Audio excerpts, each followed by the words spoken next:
إن الحمد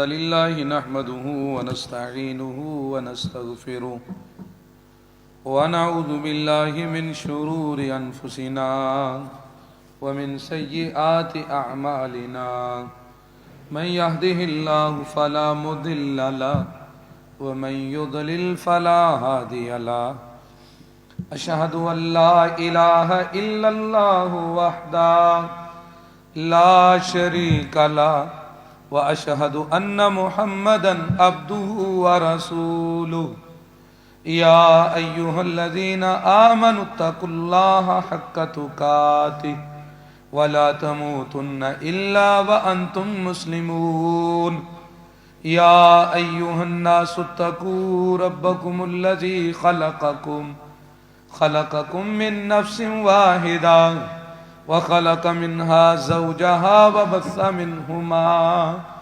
رجالا كثيرا ونساء واتقوا الله الذي تساءلون به والأرحام إن الله كان عليكم رقيبا يا أيها الذين آمنوا اتقوا الله وقولوا قولا سديدا يصلح لكم أعمالكم ويغفر لكم ذنوبكم ومن يطع الله ورسوله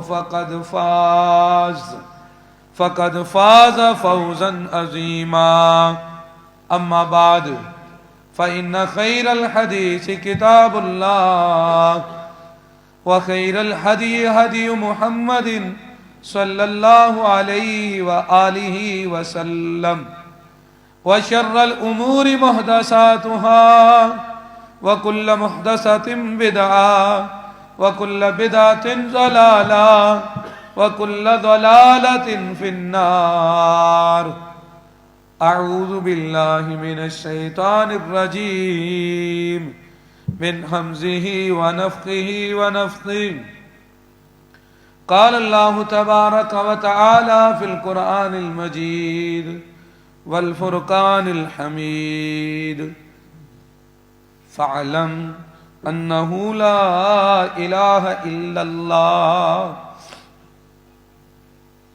محترم بھائیوں، قابل احترام ساتھیوں، بزرگوں، عزیز طالب علموں اور قابل احترام ماؤں بہنوں، تمام سامعین کرام،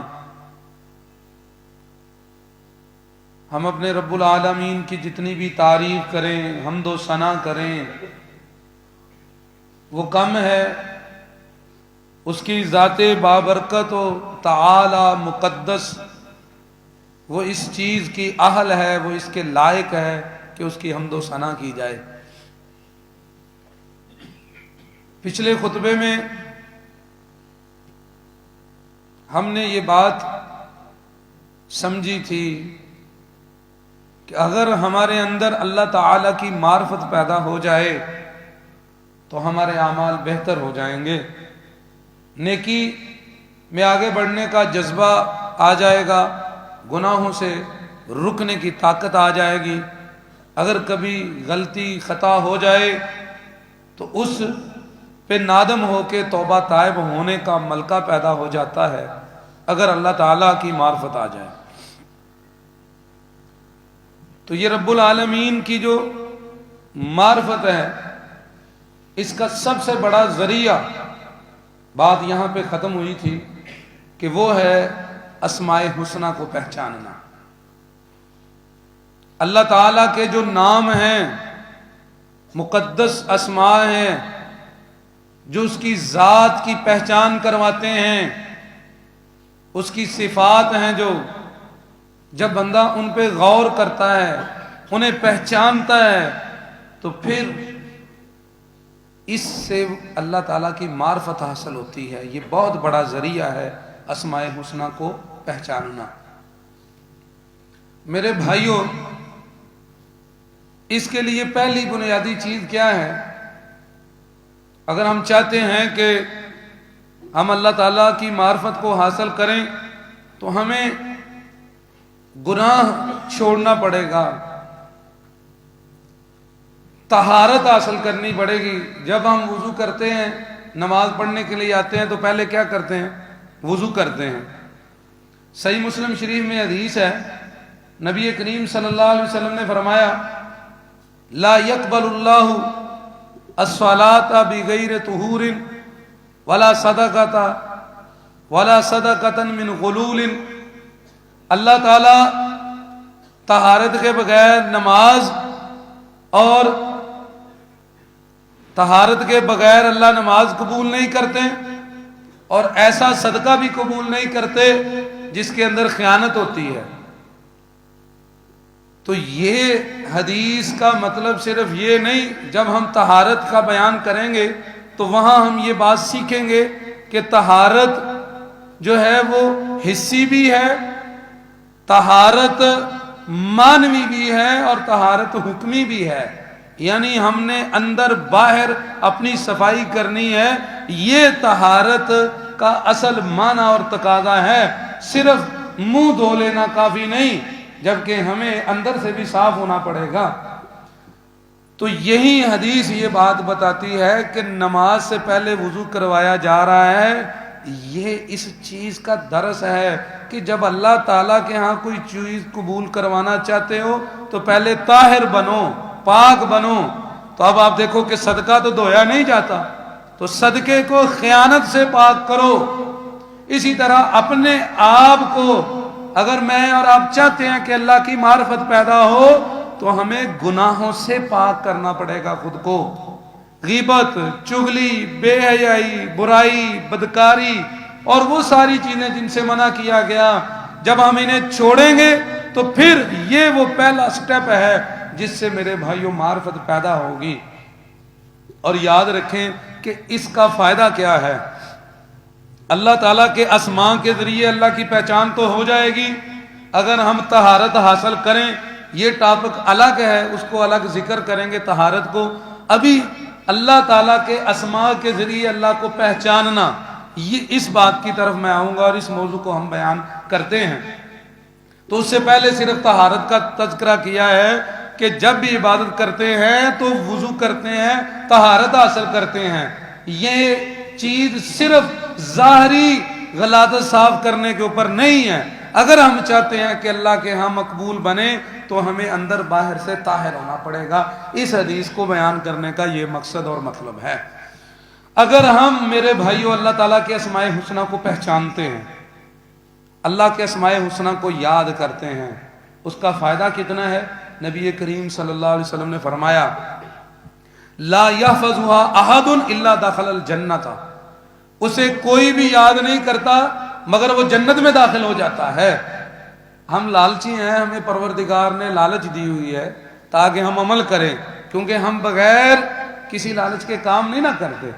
تو فرمایا تمہیں جنت ملے گی اگر تم میرے اسماء حسنہ جو ہیں انہیں پہچان لو گے، انہیں یاد کر لو گے اور صحیح معنوں میں ان کی معرفت حاصل کرو گے تو تمہارا بدلہ کیا ہے؟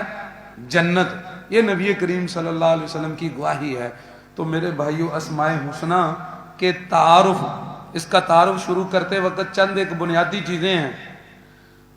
اگر آپ ان کو ذہن میں رکھیں گے تو اللہ تعالیٰ کے اسماء آپ کے سامنے کھل کر واضح ہونا شروع ہو جاتے ہیں. مثلا ایک پہلا تأثر ہمارے یہاں پایا جاتا ہے، آپ نے بھی وہ سنا ہوگا کہ اللہ تعالیٰ کے 99 نام ہیں. کتنے؟ 199 نام ہیں. یہ قرآن پاک کے شروع میں بھی لکھے ہوئے ہیں. آپ دیکھیں گے شروع میں اللہ تعالیٰ کے نام ہیں. یہ جو چیز ہے جیسے ہمارے پاس قرآن پاک میں لکھا ہوا ہے، اسی طرح عیسائیوں کے پاس قاموس الکتاب میں لکھا ہوا ہے. ان کی کتاب قاموس الکتاب کے شروع میں جناب مسیح کے 99 نام لکھے ہوئے ہیں. کتنے؟ اتنے ہی. ہمارے پاس 99 نام ہیں، ان کے پاس بھی لکھے ہوئے ہیں 99 نام. پارسیوں کی کتاب آپ اٹھائیں، اوستا اس کا نام ہے، اس کے پہلے صفحے پہ 2 نام اس سے بھی زیادہ ہیں، 101 نام. کتنے؟ 101. اگر آپ گیتا کا مطالعہ کرتے ہیں جو ہندو دھرم کی کتاب ہے، اس میں 84,100 نام کا ذکر آتا ہے. کتنا؟ 84,100. اگر آپ مطالعہ کرتے ہیں بدھ مت کا تو ان کی مشہور کتاب ہے تی پتیکا، اس کو آپ پڑھیں گے، اس کے اندر یہ لکھا ہوا ہے کہ پروردگار کے اتنے نام ہیں، اگر کوئی بندہ ایک دن میں ان سارے ناموں کو لے لے تو قیامت آ جائے گی۔ یہ کہنے کا مطلب ہے کہ ایک ہم بندہ کوئی بھی اس کے ناموں کا احاطہ نہیں کر سکتا۔ اس کو کہتے ہیں عربی میں تعلیق بالمحال۔ قرآن میں بھی ایسی تعلیقیں موجود ہیں۔ قرآن نے بعض جگہ پہ کہا ہے کہ یہ کام نہیں ہو سکتا یہاں تک کہ اونٹ سوئی کے ناکے میں داخل ہو جائے۔ اب اونٹ تو وہاں داخل نہیں ہو سکتا، مطلب یہ نہیں ہو سکتا۔ ہم پنجابی میں بھی کہتے ہیں بھائی زمین ادھر سے ادھر ہو جائے گی، لیکن ایسا نہیں ہوگا۔ یہ کہنے کا مطلب ہوتا ہے کہ یہ جو میں بات کر رہا ہوں یہ پکی ہے، اس میں کوئی شک نہیں اور یہ بدل نہیں سکتی۔ اس کو کہتے ہیں عربی میں تعلیق بالمحال، امپوسیبل، ناممکن چیز کے اوپر معلق کر دینا کہ نہ وہ ہوگا نہ یہ کام ہوگا۔ تو یہ تو چند ایک میں نے آپ کے سامنے ذکر کیے ہیں مذاہب۔ اب ہم دیکھتے ہیں کہ یہ جو تاثر ہے 99 والا، میں نے آپ کو کہا کہ کرسچن میں بھی یہ موجود ہے، مسلمانوں میں بھی موجود ہے، لیکن اس کا مطلب یہ نہیں ہے کہ اللہ تعالیٰ کے نام بس اتنے ہی ہیں اور اس میں اس کی صفتیں قید ہیں، ایسا مطلب اس کا ہرگز نہیں ہے، کیونکہ اللہ تعالیٰ نے قرآن پاک کے اندر ذکر کیا ہے۔ فرمایا قُلِ ادعُوا اللَّهَ أَوِ ادعُوا الرَّحْمَنَ، اے محبوب پیغمبر آپ اعلان کیجئے، کہہ دیجئے اللہ پکارو یا رحمان پکارو، ایما تدعو فلہ الاسماء الحسنی، تم جس کسی کو پکارو گے سب نام اس کے لیے ہیں وہ نام جو سب سے اچھے ہیں، اس کے لیے ہیں وہ نام جو سب سے اچھے ہیں۔ اور قرآن پاک میں دوسری جگہ اللہ تعالیٰ نے فرمایا وَلَهُ الْأَسْمَاءُ الْحُسْنَى، اس کے لیے ہے وہ نام جو سب سے اچھے ہیں، فَادْعُوهُ بِهَا، تم اسے پکارو ان ناموں کے ساتھ، وَذَرُوا الَّذِينَ يُلْحِدُونَ فِي أَسْمَائِهِ، اور تم چھوڑ دو ان کو جو اللہ کے ناموں میں راہ راست سے اور حق سے ہٹے ہوئے لوگ ہیں، سَيُجْزَوْنَ مَا كَانُوا يَعْمَلُونَ، انہیں اللہ تعالیٰ وہ بدلہ دے گا جو وہ کر رہے ہیں۔ مسلمان مورخین جو متقدمین مصنف گزرے ہیں انہوں نے قرآن حدیث سے جو اکٹھے کیے ہیں کتابوں میں نام، اسماء الحسنی پہ جو کتابیں مسلمانوں نے لکھی ہم سے پہلے مصنفین نے، انہوں نے 1000 سے زیادہ قرآن حدیث میں سے اللہ تعالیٰ کے نام اور اللہ تعالیٰ کی صفتیں اکٹھی کی ہیں۔ کتنی؟ 1000 سے بھی زیادہ۔ یہ آیت اور یہ چیزیں بیان کرنے کا مطلب یہ ہے کہ یہ تاثر جو ہے یہ درست نہیں ہے کہ اللہ تعالیٰ کے صرف اتنے نام ہیں۔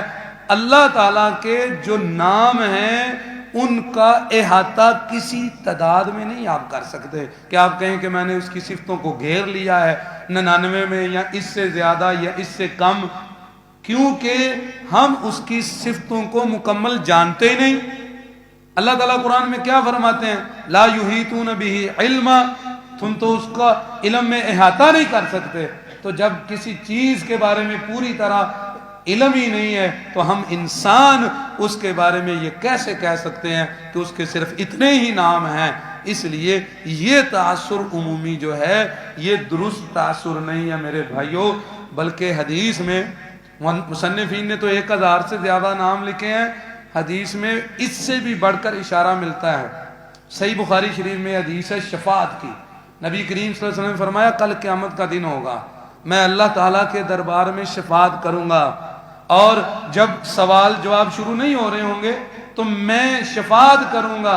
اس وقت آپ نے فرمایا فَأُثْنِي عَلَى رَبِّي، میں اپنے رب کی وہ تعریفیں کروں گا، بِثَنَاءٍ وَتَحْمِيدٍ، ایسی تعریف ایسی ثنا کروں گا جو اللہ تعالیٰ یعلمنی ہی اس وقت مجھے سکھائیں گے، ابھی مجھے بھی ان کا پتہ نہیں۔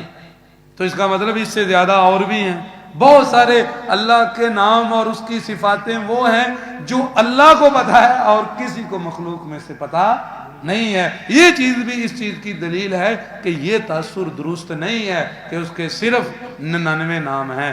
تو میرے بھائیوں ایک بات اور یہاں پہ سمجھنے والی ہے، ایک حدیث آتی ہے صحیح بخاری شریف میں، نبی کریم صلی اللہ علیہ وسلم نے فرمایا